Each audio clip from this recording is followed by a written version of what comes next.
Hi, this is Faiza, and today we are going to discuss present continuous or progressive tense.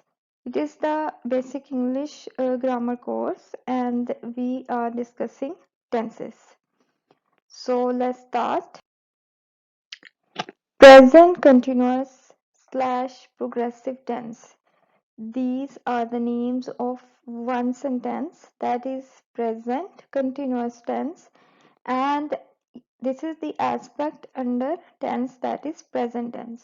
Okay, तो सबसे पहले कि present tense continuous tense होता क्या है? It shows or indicates that an action is happening now, in the middle of, continue, right now and nowadays. यानी present continuous किस action को शो करता है जो कि अभी इस वक्त कंटिन्यू होता है, हो रहा होता है, इसी वक्त होता है और आजकल जो है वो हो रहा होता है। अगर हम टाइम लाइन पर इसकी देखते हैं पोजीशन, तो जिस टाइम लाइन पर फॉर एग्जांपल हमारे पास तीनों टेंसेज हैं, पास्ट, प्रेजेंट एंड फ्यूचर, तो ये जो प्रेजेंट टाइम है इसके अंदर ये एस्पेक्ट जो है ये वर्क कर रहा होता है, यानी ये कंटिन्यू, एक ऐसा एक्शन जो कंटिन्यू होता है प्रेजेंट में, उसको हम क्या कहते हैं? उसके दो नेम्स हैं, प्रेजेंट कंटिन्यूअस भी उसी को कहते हैं और प्रेजेंट प्रोग्रेसिव भी उसको कहते हैं। Next comes, let's read a story that is written in present continuous or progressive tense. Story क्यों जरूरी होती है? स्टोरी इसलिए जरूरी होती है कि हमें ये पता चल जाए कि किसी पर्टिकुलर टेंस का जो यूज है वो किस तरह हो रहा है। तो मैंने हाईलाइट किया हुआ है जहां पर हमने टेंस जो है वो यूज किया है, ये वाला। तो let's start. John is living in a haunted house at the moment. At the moment का मतलब है इस वक्त जो जॉन है वो एक असेफ ज़्यादा घर में जो है वो रह रहा है। Now he is squaring people, और अब वो लोगों को डरा रहा है। कौन से लोगों को? हु आर विजिटिंग, जो यहाँ आ रहे हैं। He is making frightening voices right now, और वो क्या कर रहा है? बहुत ही खौफजदा आवाजें जो हैं वो बना रहा है इस वक्त, राइट नाउ, इस पर्टिकुलर टाइम पर। He is not sleeping at the moment, और इस वक्त वो सो भी नहीं रहा है। He is staying awake today so that he is not missing a chance to terrify visitors. और वो आज जो है वो जाग रहा है ताकि वो कोई एक ऐसा मौका भी मिस ना करे जिसमें उसने जो विजिटर्स हैं, जो उस आने वाले हैं, जो मेहमान हैं वहाँ जो आए हैं, आ रहे हैं, उनको खौफजदा करने का कोई जो मौका है वो उससे मिस ना हो जाए। Now he is not walking, अब वो चल भी नहीं रहा, और इवन रनिंग, और भाग भी नहीं रहा। He is floating near the ceiling, और वो जो है छत के साथ जो है वो फ्लोट कर रहा है, यानी उसके साथ जो है वो स्टैंडिंग, उसके ऊपर वो फ्लाई कर रहा है। ही इज इनविजिबल, और नीचे जो है वो नजर नहीं आ रहा। When he is wearing his skeleton costume today, और जब वो अपना जो skeleton वाला ढांचे वाला जो ड्रेस है वो पहनेगा, you can say that his heart is beating underneath, तो उसका दिल जो है वो इस ड्रेस के नीचे जो है वो बीट कर रहा होगा, धड़क रहा होगा। Today he is feasting on dead bats and spiders for breakfast, और आज के नाश्ते में वो दावत कर रहा है किसके साथ? मुर्दा जो चमगादड़े हैं, एंड स्पाइडर्स जो मकड़े हैं। ही इज थिंकिंग टू, वो सोच भी रहा है। तो यहाँ पर आपने देखा कि मैंने इज यूज किया है, ऑक्सिलरी वर्ब, देन मैंने फर्स्ट फॉर्म और आईएनजी यूज किया है, इसी तरह आर यूज हुआ है, इसी तरह इज नॉट यूज हुआ है, इसी तरह जो है वो इज वेयरिंग और इज थिंकिंग, इज फीस्टिंग। तो ये सब जो है, ये जो कंडीशन है, ये जो पर्टिकुलर सिचुएशन है, इसमें हमने प्रेजेंट जो कंटिन्यूअस है, यानी इस टाइम पर जो कौन से ऐसे एक्शंस हैं जो कंटिन्यू है। अच्छा जी, उसके बाद आता है स्ट्रक्चर जो इस टेंस का होता है। सबसे पहले हम देखते हैं कि पॉजिटिव और अफर्मेटिव जो सेंटेंसेस होते हैं उनका जो स्ट्रक्चर है वो किस तरह से बनता है। सबसे पहले आता है जी सब्जेक्ट, उसके बाद आता है जी ऑक्सिलरी वर्ब इज या आर या एम, और उसके बाद आती है first form of verb plus ING, इसको क्या कहते हैं? प्रेजेंट पार्टिसिपल फॉर्म कहते हैं। और उसके बाद अगर उस सेंटेंस में ऑब्जेक्ट है तो ऑब्जेक्ट आएगा। अब इस किसके साथ आता है? ही, शी, इट, और सिंगुलर नाउन्स जब एज अ सब्जेक्ट यूज होंगे तो उनके साथ ऑक्सिलरी वर्ब जो है वो इज आएगा।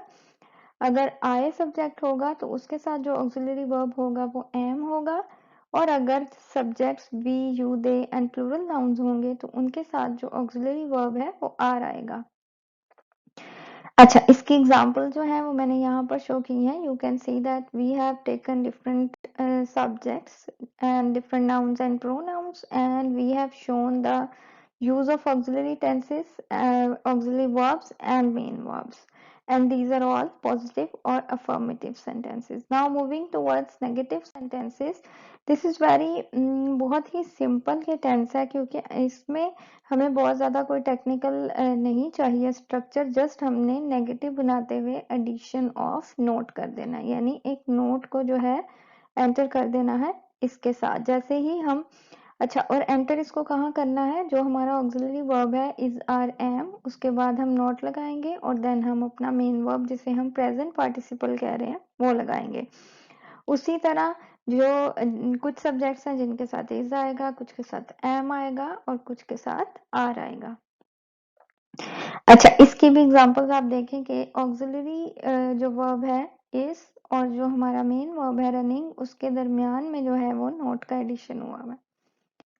उसके बाद आता है जी इंट्रोगेटिव सेंटेंसेस का स्ट्रक्चर। तो interrogative as we already know कि जो हेल्पिंग वर्ब्स या ऑक्सिलरी वर्ब्स होते हैं वो स्टार्ट पर आ जाते हैं, देन सब्जेक्ट आता है एंड देन जो है वो हमारा वर्ब आएगा, verb in form of verb आएगी जिसे हम प्रेजेंट पार्टिसिपल कहते हैं, और उसके बाद जो है वो ऑब्जेक्ट आएगा if there is an object in that sentence. Okay, and I have shown the examples of different questions or interrogative sentences, and you can see that is MR at the start of the sentence in the initial position. After that there is a subject and then verb, and if there is an object it has been placed at the last. Okay, now we will discuss the structure of WH family interrogative sentences or questions. इसमें क्या होता है, just वो helping verb या auxiliary verb से पहले हम वो जो क्वेश्चन वर्ड होता है WH फैमिली से उसको जो है हम प्लेस कर देते हैं।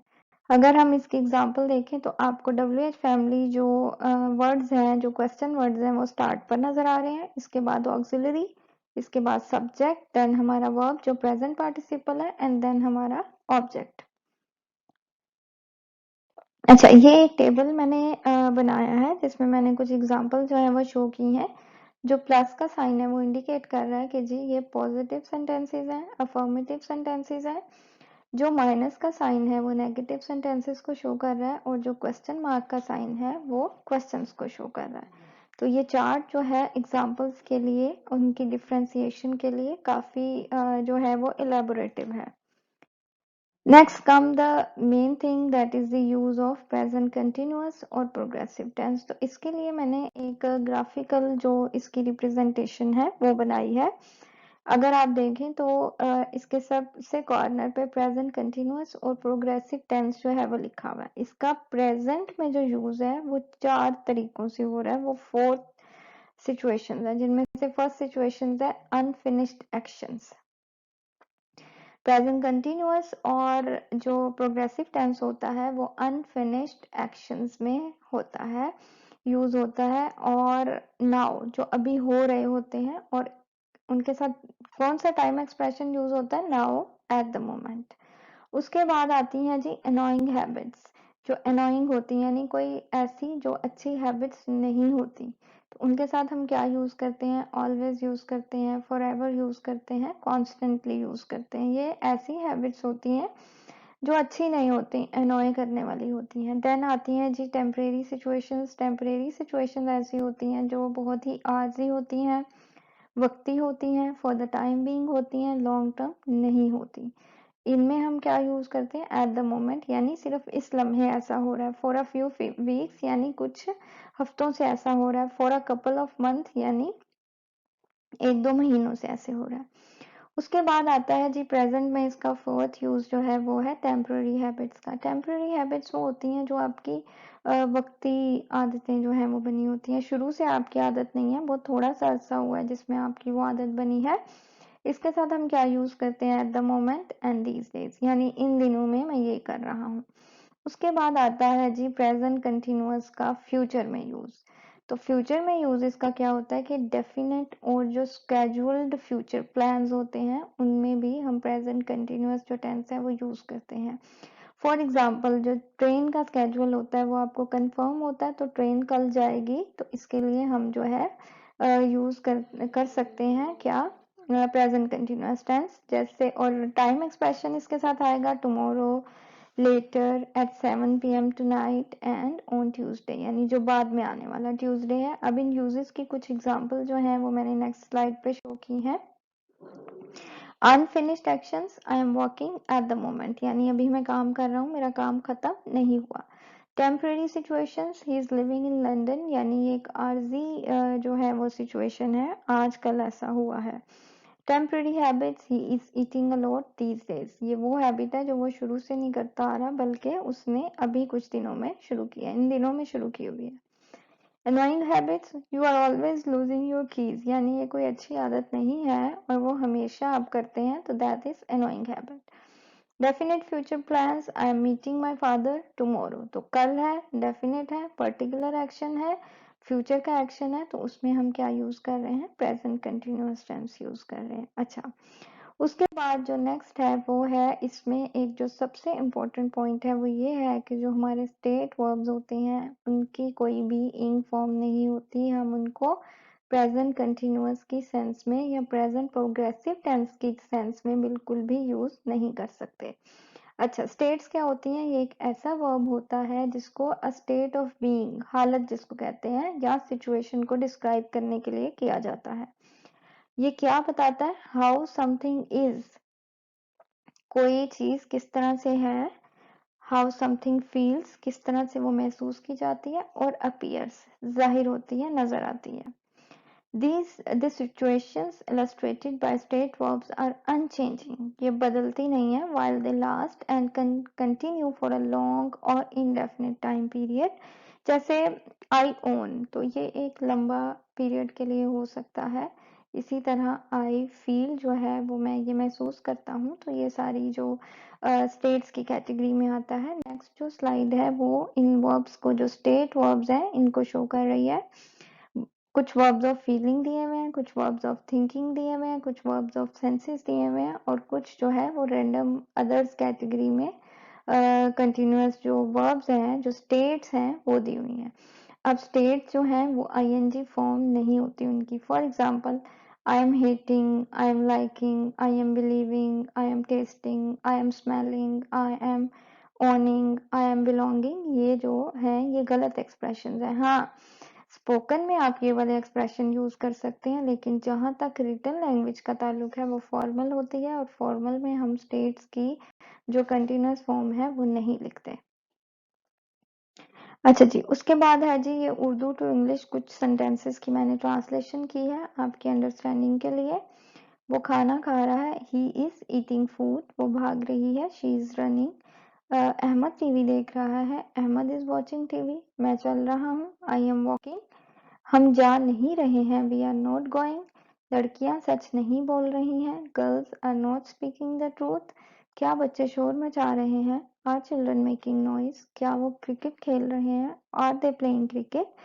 तो this is for today that we have discussed the present continuous और progressive tense in detail with examples and with Urdu to English translation.